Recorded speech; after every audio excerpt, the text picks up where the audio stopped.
Bismillahirrahmanirrahim. Assalamualaikum warahmatullahi wabarakatuh. Waalaikumsalam warahmatullahi wabarakatuh. Alhamdulillahirrahmanirrahim. Pada hari ini kita bisa bertemu yang insya Allah dalam keadaan sehat walafiat untuk melakukan tanya jawab pada pasal 1 yang menerangkan hakikat ilmu, hukum mencari ilmu, dan keutamaannya yang terdapat pada kitab Ta'lim Muta'alim. Dan tanya jawab ini kami lakukan untuk memenuhi tugas ujian akhir semester mata kuliah Studi Literatur Bahasa Arab, dosen pengampu Ustadz Muhammad Hashim Fanirin, SPDI MAPD. Sebelum kita mulai, mari kita berbasmalah bersama. Bismillahirrahmanirrahim. Langsung saja saya persilahkan kepada Nurul untuk mengajukan pertanyaan. Baik, pertanyaan pertama untuk Masya. Dalam pasal dikatakan bahwa manusia jangan sampai lengah dari hal-hal yang bermanfaat dan berbahaya di dunia dan akhirat. Nah, tolong jelaskan maksud dari yang di atas itu bagaimana? Ya, oke, baik. Menurut saya, maksudnya itu kalau manusia mengambil mana yang bermanfaat dan menjauhi mana yang berbahaya agar baik akal dan ilmunya tidak menjadi beban pemberat atas dirinya dan menambah susahnya. Terus pertanyaan saya, adakah hadis Rasulullah yang menjelaskan wajibnya menuntut ilmu?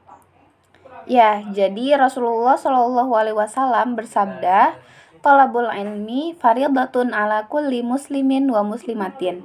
Menuntut ilmu itu wajib bagi setiap muslim laki-laki dan muslim perempuan. Seperti itu, Masya. Lanjut ke pertanyaan berikutnya untuk Masya. Bagaimana hukumnya mempelajari amalan agama yang dikerjakan pada saat tertentu seperti sholat jenazah dan lain-lainnya? Hukumnya itu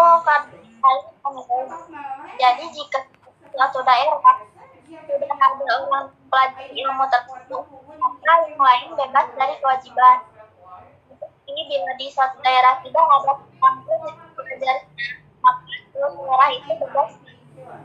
Karena itu pemerintahan kabupaten Depok supaya sekedar ilmu hukumnya fatwa tersebut.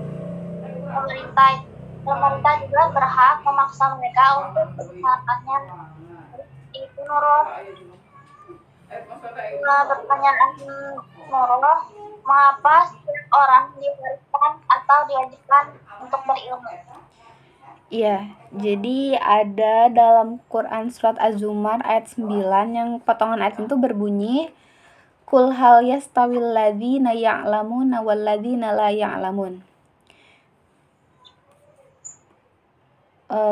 Innama yatadzakkaru ulul albab." Jadi yang artinya itu, katakanlah, adakah sama orang yang mengetahui dan tidak mengetahui? Sesungguhnya orang yang berakallah yang menerima pelajaran. Nah, dikatakan dalam tafsir Ibnu Katsir, innama ya'lamul farqa baina hadza wa hadza man lahu lubun wa huwal aqlu. Jadi seseorang yang mengetahui perbedaan ini dan itu ya dengan akalnya. Nah, jadi manusia ketika, dan isi akal itu adalah ilmu. Jadi manusia ketika berakal kemudian diisi dengan ilmu, maka dia bisa membedakan mana yang baik dan benar, mana yang salah. Ya, seperti itu. Jadi bisa membedakan. Begitu, Masya. Lanjut ke pertanyaan berikutnya. Apa saja ilmu agama itu? Ya, dari kitab ilmu itu ada ilmu tentang dapat bila berhati, ini juga sudah mampu, dan tentang jual beli ya ilmu itu terus Pertanyaan untuk Nurul, ilmu apa saja yang harus dipelajari seorang muslim? Ya, jadi ilmu yang harus dipelajari oleh seorang muslim itu ilmu agama dan ilmu yang menerangkan cara bertingkah laku atau muamalah dengan sesama manusia. Sehingga ada yang berkata, ilmu yang paling utama ialah ilmu hal dan perbuatan yang paling mulia adalah menjaga perilaku. Seperti itu. Lanjut ke pertanyaan berikutnya. Bolehkah jika kita belajar tentang ilmu kedokteran? Ya, jawabannya boleh karena merupakan usaha pernikahan yang tidak ada bukti ya. Karena Nabi SAW pernah berobat. Imam Syafi'i rahimahullah berkata ilmu itu ada dua, yaitu ilmu fikih untuk mengetahui hukum agama dan ilmu kedokteran untuk memelihara badan. Seperti itu Nurul. Pertanyaan untuk Nurul, kenapa wajib muslim itu mencari ilmu hal keadaan sekarang? Ya, jadi ilmu hal itu adalah ilmu agama, sholat misalnya. Nah, setiap orang Islam kan wajib melakukan sholat. Nah, maka mereka wajib mengetahui rukun sholat, syarat sah sholat, nah agar sholatnya itu sempurna. Nah, oleh karena itu, setiap orang Islam wajib mempelajari atau mengetahui hal-hal tersebut untuk memenuhi kewajibannya. Nah, karena sesuatu yang menjadi perantara atau wasilah untuk melakukan kewajiban, maka mempelajari wasilah tersebut itu menjadi wajib untuk kita karena hal itu tuh dibutuhkan untuk kita gitu, untuk agar ibadah kita menjadi sempurna. Gitu, Masya. Lanjut ke pertanyaan berikutnya. Apakah definisi dari ilmu? Ya, di kitab ini yang saya baca itu definisi ilmu yaitu sifat yang dimiliki orang, maka tidak digelarkan apa yang terinspirasi dari penelitiannya itu. Jadi itu definisi untuk pertanyaan selanjutnya. Apa alasan Muhammad bin Hasan membuat buku tentang jual beli?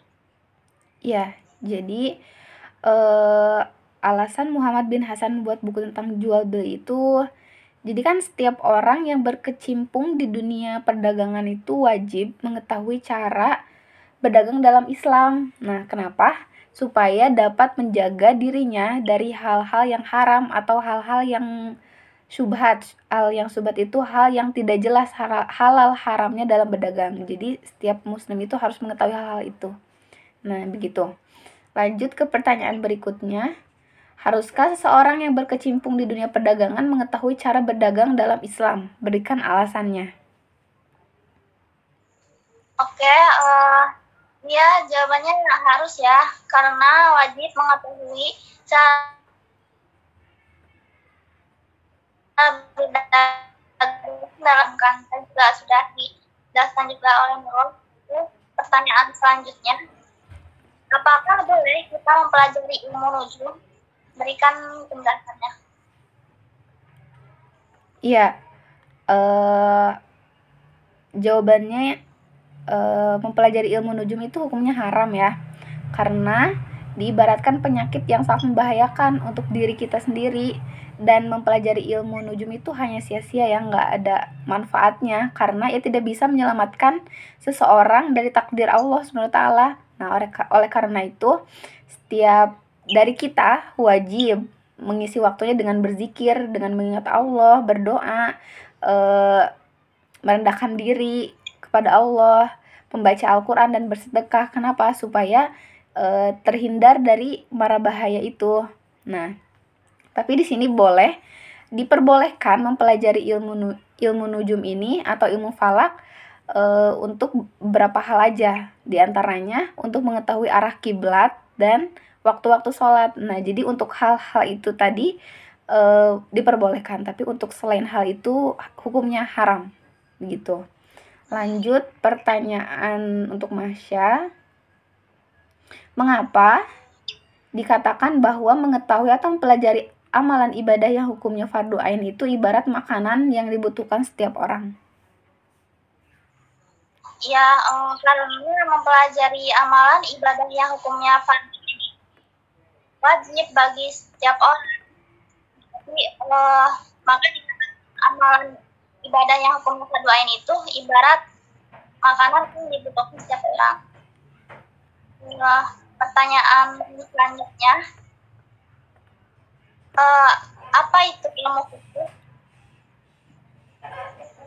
Ya, ilmu fikih adalah ilmu pengetahuan tentang kelembutan-kelembutan ilmu. Imam Abu Hanifah berkata, fikih adalah pengetahuan tentang hal-hal yang berguna, yang berbahaya bagi seseorang.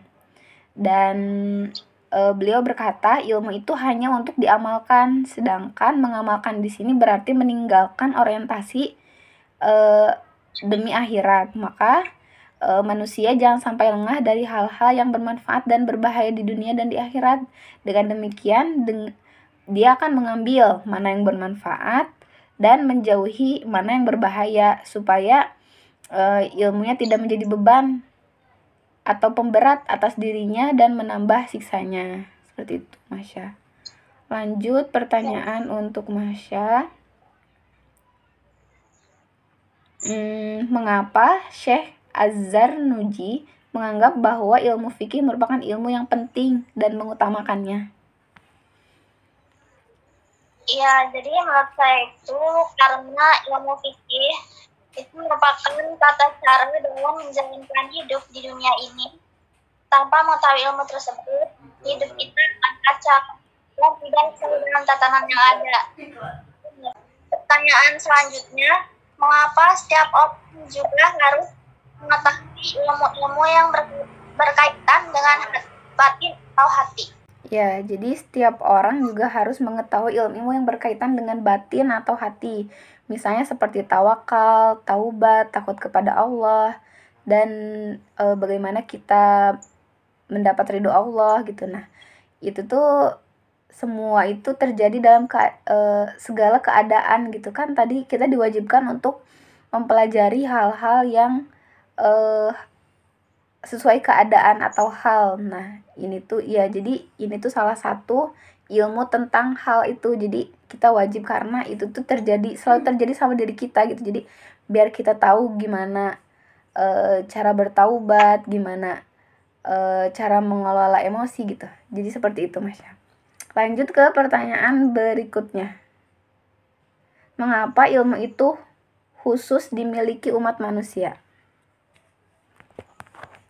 Oke, menurut saya karena hanya manusia yang dapat belajar dan mengajarkan kembali ilmunya. Dalam hal lain kan seperti binatang itu hanya dapat belajar saja, tapi tidak dapat mengajarkan kembali ilmu pada semuanya. Itu menurut saya. Pertanyaan selanjutnya, apa alasan harus belajar ilmu agama? Ya, jadi ilmu agama itu ilmu yang sangat penting untuk dipelajari, karena itu menjadi wasilah atau perantara sarana untuk bertakwa kepada Allah.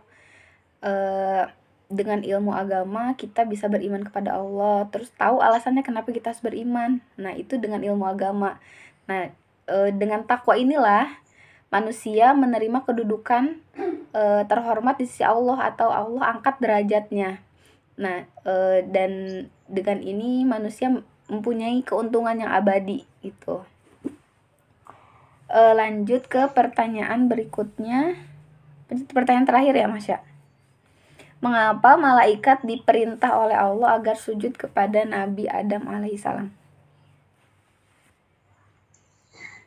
Ya, karena dengan ilmu pengetahuan Allah Subhanahu wa Ta'ala mengangkat derajat Nabi Adam di atas para malaikat, maka